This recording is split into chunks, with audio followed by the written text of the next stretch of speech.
नमामि सद्गुरुं शान्तं सच्चिदानंद विग्रहं पूर्णब्रह्मपरानन्दम् ईशमानन्दिवल्लभं योऽन्तः प्रविश्य मम वाचमिमां प्रसुप्तां सञ्जीवयत्यखिलशक्तिधरस्वधाम्ना अन्यांश्च हस्तचरणश्रवणत्वगादीन् प्राणान्नमो भगवते पुरुषाय तुभ्यं। ज्ञानेन योगेन च कर्मणा च भक्त्या च सर्वस्वसमर्पणेन आराधिताभ्यां श्रुतिमार्गदक्षैर् नमो नमः श्रीगुरुपादुकाभ्यां। सुरासुरासेवितपादपङ्कजा करे विराजत्कमनीयपुस्तका विधेष्टपत्नी कमलासनप्रिया सरस्वती नृत्यतु वाचि मे सदा। प्रह्लाद नारद पराशर पुंडरीक व्यासाम्बरीश शुकशौनक भीष्मदाल्भ्यान् रुक्मांगदार्जुन वसिष्ठ विभीषणादीन् पुण्यानिमान् परमभागवतान् स्मरामि। वंशी विभूषितकरान्नवनीरदाभात् पीताम्बरादरुणबिम्बफलाधरोष्ठात् पूर्णेन्दुसुन्दरमुखादरविन्दनेत्रात् कृष्णात् परं किमपि तत्त्वमहं न जाने। वन्दे नन्दव्रजस्त्रीणां पादरेणुमभीक्ष्णशः यासां हरिकथोद्गीतं पुनात्युभुवनत्रयम्। माधुर्यरसकल्लोलां शिवशक्त्यैकरूपिणीम् अमृतानुभवार्थाय वन्दे ज्ञानेशनन्दिनीम्। यस्य वेदमयी वाणी यस्य देवमयी तनुः यस्य ब्रह्ममयी दृष्टिः स गुरुः पातु मां सदा। भगवति तव तीरे नीरमात्राशनोऽहं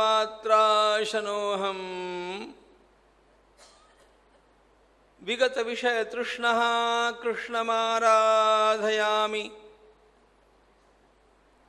सकलकलुषभङ्गे स्वर्गसोपानसङ्गे तरलतरतरङ्गे देवि गङ्गे प्रसीद।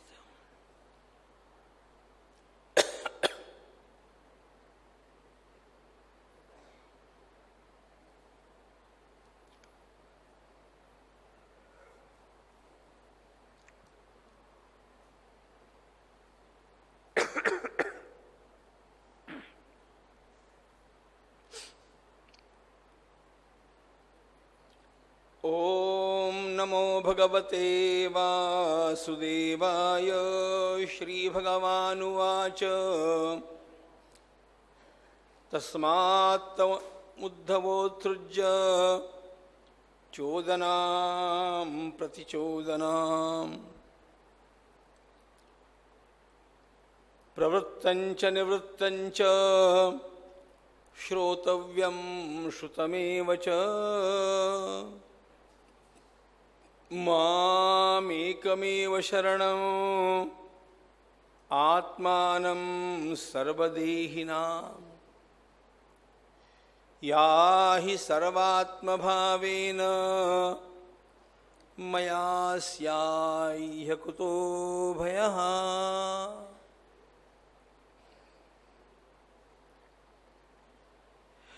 आनंदकंद परमात्मा श्रीहरि मानव मात्र के उद्धार के लिए सर्वोत्तम साधन श्री भक्ति का और उसके हृदय स्वरूप प्रपत्ति का शरणागति का वर्णन करते हुए जो बातें बतलाते हैं उनका अमूर्त रूप हमें संत श्री गुलाबराव महाराज में दिखता है।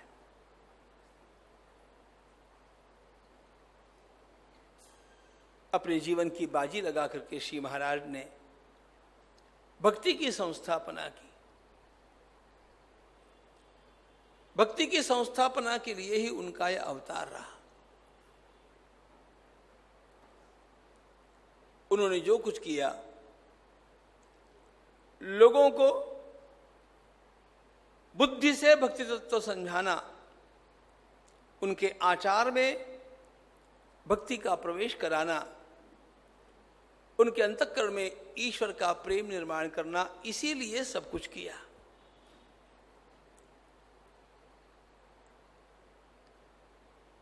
ऐसे में समस्त शास्त्रों का चिंतन,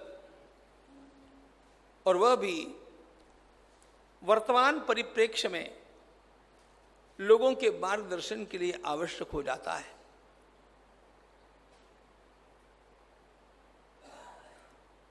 इसी प्रवाह में उनके द्वारा अनेक ग्रंथ कहे गए, लिखे गए, जिसमें एक छोटे से किंतु सुंदर ग्रंथ का चिंतन, थोड़ा सा अवलोकन हम लोगों ने किया। संप्रदाय कुसुम मधु, यह नाम ही बड़ा सुंदर है। श्री महाराज ने हर संप्रदाय को एक पुष्प के रूप में देखा, और मैंने उसमें से क्या ग्रहण किया, मुझे क्या ग्रहण करने जैसा लगा, यह बतलाते हुए वे हम लोगों को यह बतला देते हैं कि अरे अच्छाइयां संसार में सर्वत्र है। जिस किसी ने भी इस मार्ग पर 4 कदम आगे रखे हैं, आवश्यक नहीं कि उनकी सारी बातों से हम सहमत हो जाए, किंतु यह भी आवश्यक नहीं कि जिससे हम सहमत नहीं हो उसकी आलोचना की जाए। ये सारी दृष्टियां गलत है। महाराज कहते हैं उत्तम साधक का कर्तव्य यह होता है कि वह उसमें से ग्रहण करने योग्य क्या है ये ले लेता है, उसका काम हो गया। हर साधक का साध्य ही तो परमात्मा है ना। परमात्मा के मार्ग पर आगे बढ़ने के लिए यदि मुझे किसी संप्रदाय में से कोई अच्छा सूत्र मिल जाता है, उसका ग्रहण करना यह मेरे लिए पुष्टिकारक होता है, यह मेरे लिए हितकारक होता है। यह महाराज की अत्यंत स्वस्थ दृष्टि है, जो बिना किसी का विरोध किए अपना कल्याण करती है। महाराज ने यही दृष्टि हम लोगों में विकसित करने का प्रयास किया।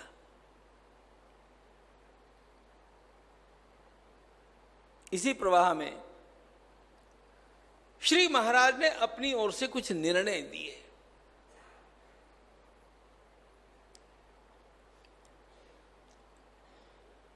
अगले वर्ष भगवत कृपा से यदि नारद भक्ति सूत्र देखें तो आपके ध्यान में आएगा महाराज की शैली कैसी है। देवर्षि नारद जी के सूत्रों के अधिकरण बना करके उन्होंने पूर्व पक्ष की स्थापना करके उत्तर पक्ष की स्थापना की। ऐसा और किसी ने किया ही नहीं।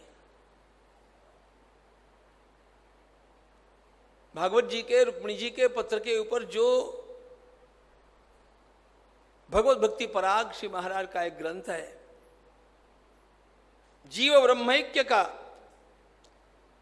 भक्त के साथ भगवान के मिलन का इतना दार्शनिक विवेचन किसी ने भी नहीं किया। ये चलता है। यह महाराज के लिए सरल था। भक्ति को और इन बातों को बाद में देखेंगे, लेकिन अनेक विषयों के बारे में हम लोगों के मन में ऊहापोह रहता है कि इसके विषय में क्या करना चाहिए, उसके विषय में क्या करना चाहिए, ये करना चाहिए कि वो करना चाहिए। महाराज ने एक छोटा सा ग्रंथ लिख दिया जिसका नाम है स्वमत निर्णय। मैंने अपनी बुद्धि से जो जो निर्णय किए हैं उनको श्री महाराज बतलाते हैं। अब इस पर चाहे जितना बोला जा सकता है, यह स्वतंत्र मालिका का ही विषय हो जाता है, लेकिन हम लोग उसका थोड़ा सा नमूना तो चखें। महाराज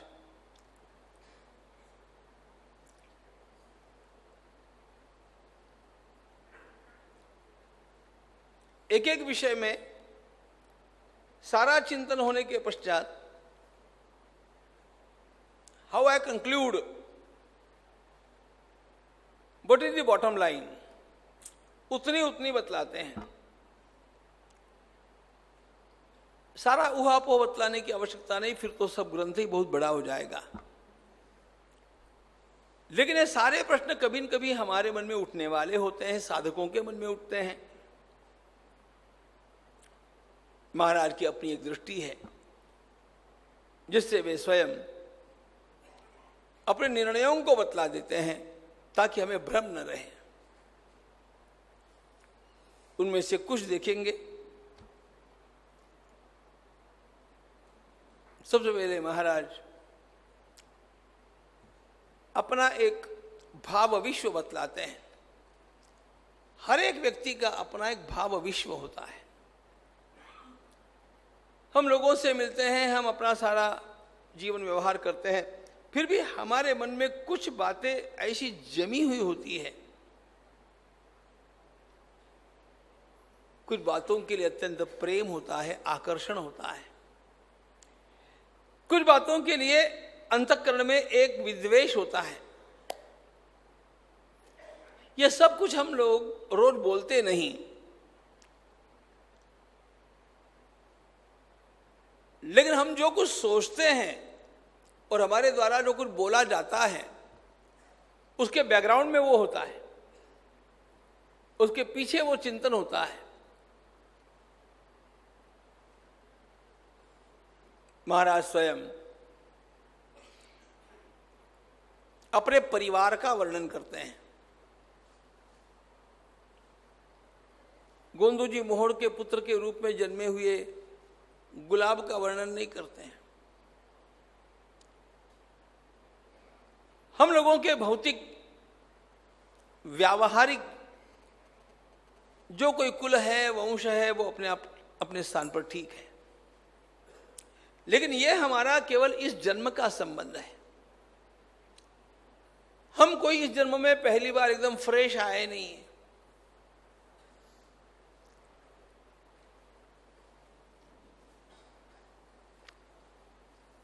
हो सकता है हम में से कुछ लोग पुनर्जन्म लेकर के फिर यहां पर आते रहे सत्संग के लिए, ये चलता है।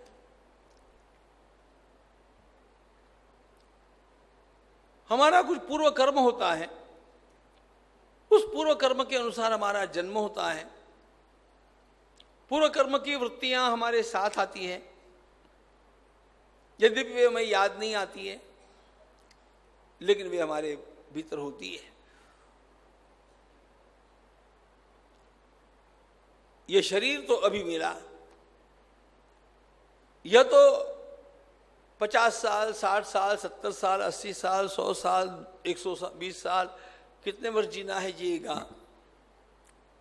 लेकिन जब यह शरीर नहीं है उस समय भी मैं हूं,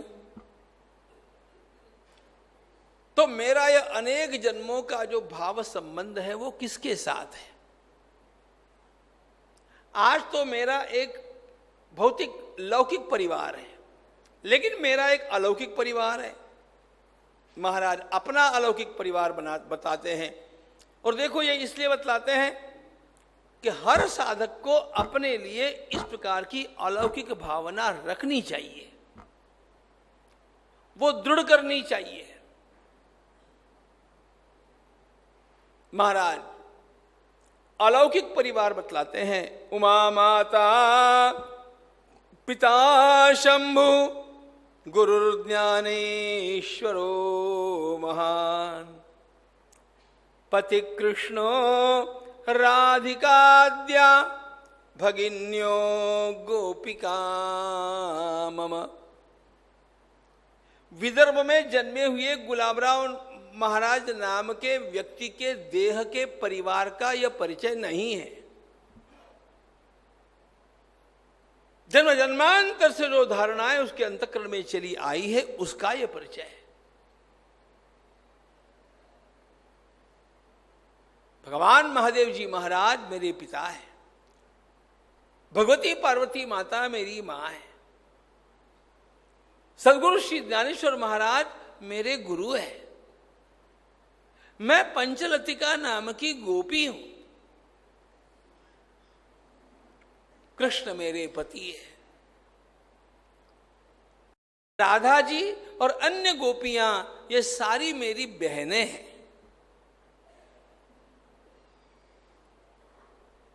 परिवार पूरा हो गया। हमारा मन परिवार में रमता है। यह पारिवारिक भावना इसलिए भी उपयोगी है कि कभी कभी यह प्रश्न मेरे सामने बहुत आता है। लोग पूछते हैं, स्वाभाविक रूप से पूछते हैं, अब जब गुरु मंत्र लिया जाता है तो कोई कृष्ण का लेते हैं, कोई शिव जी का लेते हैं, कोई राम जी का लेते हैं, जैसा भी लेते हैं। वो मंत्र तो ले लिया, कृष्ण भगवान का मंत्र लिया, लेकिन जैसे सावन का महीना आता है ना, मन में एक स्फूर्ति होती है कि शिव जी की कुछ तो पूजा करनी चाहिए। अच्छा, पूजा करने थोड़ा जप भी करना चाहिए। अच्छा, वो पूरा होता है तब तक देवी आती है और सब लोग जगदम्बा की आराधना में लगे हैं, तो लगता है कि मुझे भी कुछ करना चाहिए। मनुष्य का मन डावाडोल होता है, या देवाचं करू कि त्या देवाचं करू।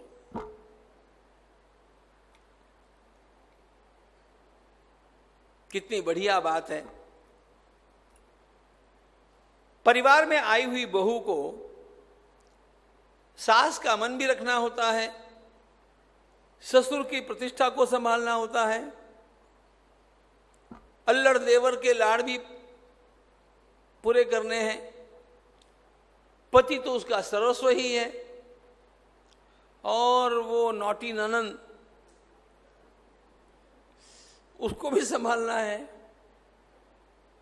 संभालना पड़ता है कि नहीं बोलो? सबको संभालना पड़ता है, सबका मन समय समय पर रखना पड़ता है। यही परमार्थ में क्यों नहीं किया जा सकता?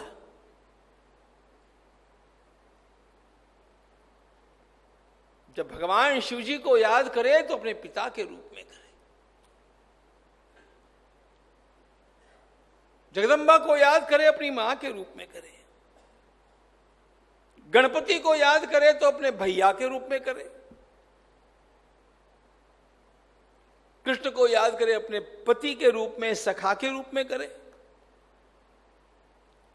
यह जो भावना है, इस भावना के कारण हमारे मन में संकीर्णता नहीं आती। और ध्यान रखना, आप जिस समय जिस किसी की भी सेवा कर रहे हैं, आप जिस समय जिस किसी की भी सेवा कर रहे हैं, अंत तो गत्वा वह एक ही परमात्मा की सेवा है। लेकिन अपने मन के भीतर एक संघर्ष चलता है, फ्रिक्शन।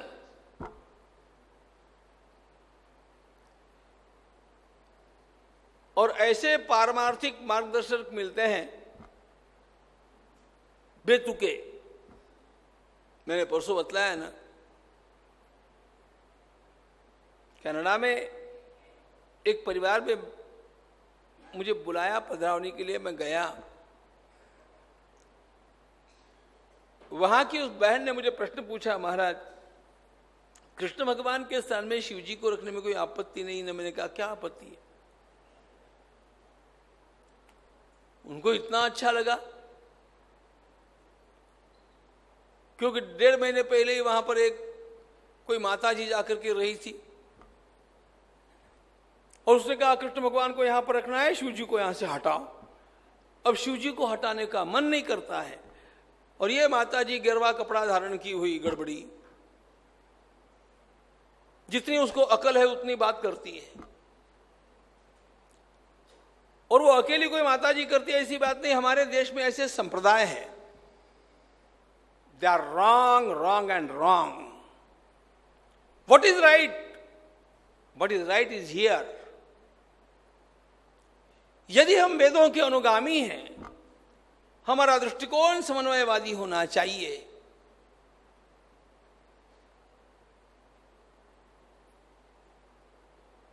ये नहीं चलता, वो नहीं चलता, ये सब नहीं चलता। उमा माता पिता शंभु गुरुर्ज्ञानेश्वरो महान पति कृष्णो राधिकाद्या भगिन्यो गोपिका मम। महाराज स्वयं पंचायतनमेतद्विहृत् हृदयास्थाप्य प्रपूज्य च दंडवत् प्रणिपत्याथ वक्ष्ये स्वमत निर्णयम्। श्री महाराज कहते हैं कि ये मेरा पंचायतन है। पंचायतन का अर्थ है पूजा के लिए ग्रहण किए हुए 5 देवता।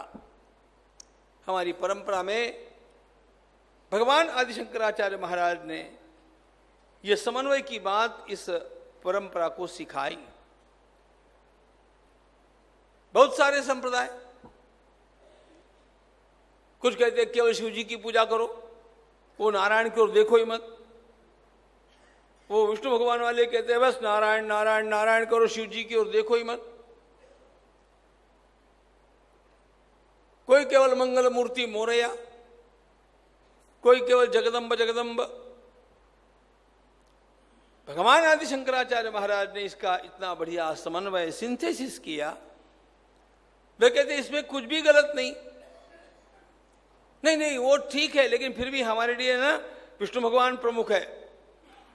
आचार्य जी ने कहा वही तो मैं बोल रहा हूं, जिसके लिए जो प्रमुख है उसको चाहिए कि वह उस देवता को मध्य में रखे और 4 अन्य देवताओं को 4 कोनों में स्थापित करके पूजा सबकी करे, प्रधानता एक की रखे। यह समन्वय का महान प्रयोग है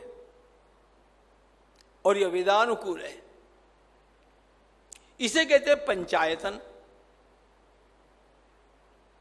महाराज कहते हैं यह मेरा पंचायतन है। आवश्यक नहीं कि हर व्यक्ति को यही करना चाहिए। हर व्यक्ति स्वतंत्र है अपना अपना इस प्रकार का एक ग्रुप निश्चित करने में, एक भावभूमि का निर्माण करने में, अथवा अन्य भाषा में कहूं तो अपना अलौकिक परिवार निश्चित करने में। लौकिक परिवार आप लोग जानते हैं, ये मेरे पिताजी है, ये मेरे भाई है, ये मेरी बेटी है, ये मेरा बेटा है, वो जवाई है, मेरा नाम अमुक अमुक है, मैं यहां पर रहता हूं। ये हो गया आपका लौकिक परिचय।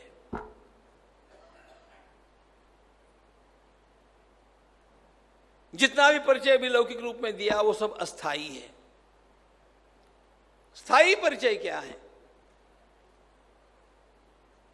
मेरे मन की भूमिका में मेरा इस प्रकार का एक अलौकिक परिवार हो। महाराज कहते हैं आप अपना निश्चित करो। निश्चित करने के बाद में उसके साथ चिपक करके रहो। निश्चित करते समय बहुत सोच लो, लेकिन इससे अपने आप ही आपका भला होगा। महाराज कहते हैं ये मेरा पंचायतन है। इन सभी को दंडवत प्रणाम करके मैं अब कुछ निर्णय मेरी ओर से आप लोगों को सुनाना चाहता हूं, ताकि आपके मन में जब कभी किसी प्रकार का ऐसा संशय आवे तो उसमें मेरी धारणा क्या है इसका पता आपको लगता रहे। शांकर ज्ञान संयुक्तम भगवद भक्त्यलंकृतम यद्वाक्यम तत्प्रमाणम स्यात् इति स्वमत निर्णयः। वे कहते प्रमाण किसको मानना?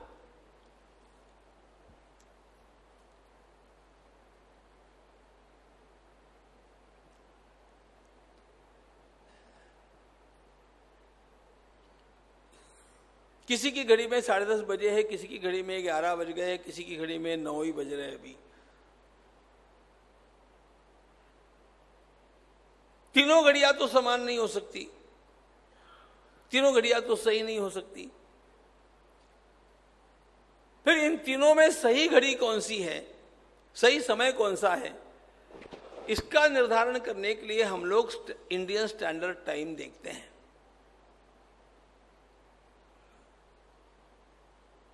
महाराज कहते हैं अपने विचारों की शुद्धता को परखने के लिए मेरे जीवन में भगवान आदि शंकराचार्य महाराज का वाङ्मय यह कसौटी है, यह मेरे लिए प्रमाण है। शांकर ज्ञान संयुक्तम, लेकिन आगे उन्होंने क्या कहा है? भगवत भक्ति अलंकृतम। कभी कभी भगवान आदि शंकराचार्य महाराज के वाङ्मय का अर्थ करते हुए उनके अनुयायियों ने भी यदि भक्ति के लिए मारक विपरीत ऐसा अर्थ किया होगा तो वो मुझे मान्य नहीं है। भगवान आदि शंकराचार्य महाराज अत्यंत श्रेष्ठ भक्त है, इसलिए उनके साहित्य का अर्थ करते समय, इंटरप्रिटेशन करते समय भक्ति का गौरव उसमें देख करके वह करना चाहिए। भगवान आदि शंकराचार्य महाराज के विचार और उसमें भक्ति की प्रगल्भता, ऐसा जो कुछ है वो मुझे प्रमाण है। ये उनका निर्णय प्रामाण्य के बारे में है। फिर कहते हैं धर्मोद्यानम हरेर भक्ति पालनीयम त्रयम सदा नीति कालानुरोधेन स्थिति स्वमत निर्णय। तीन बातें मनुष्य को जीवन में अवश्य पालन करनी चाहिए। There can be no compromise. पहली बात, धर्म की जो आज्ञाएं हैं,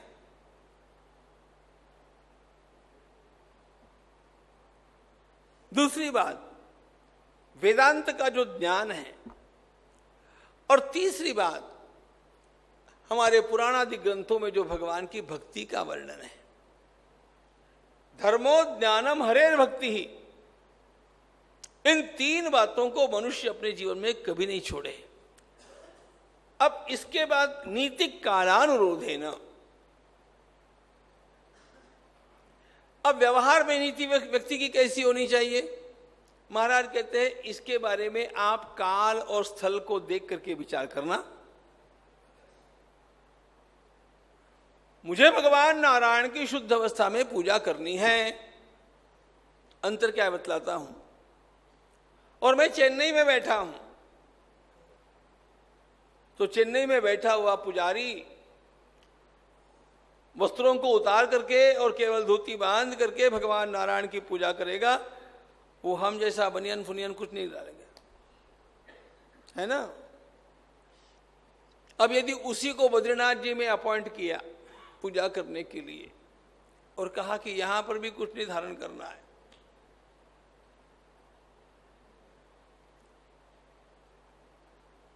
तो 1 महीने में या तो वो सीधे नीचे आ जाएगा या फिर 4 लोगों के कंधे पर आ जाएगा। नहीं तो बद्रीनाथ जी के रावल पूरा का पूरा ड्रेस धारण करके ही, वेश का धारण करके ही पूजा करते हैं। क्यों भाई? चेन्नई में आपने तो ऐसा नहीं किया था, बद्रीनाथ जी में ऐसा क्यों करते हैं? नीतिक कालानुरोधेन, स्थल और काल इनको देख करके इन गौण बातों में परिवर्तन करना होता है।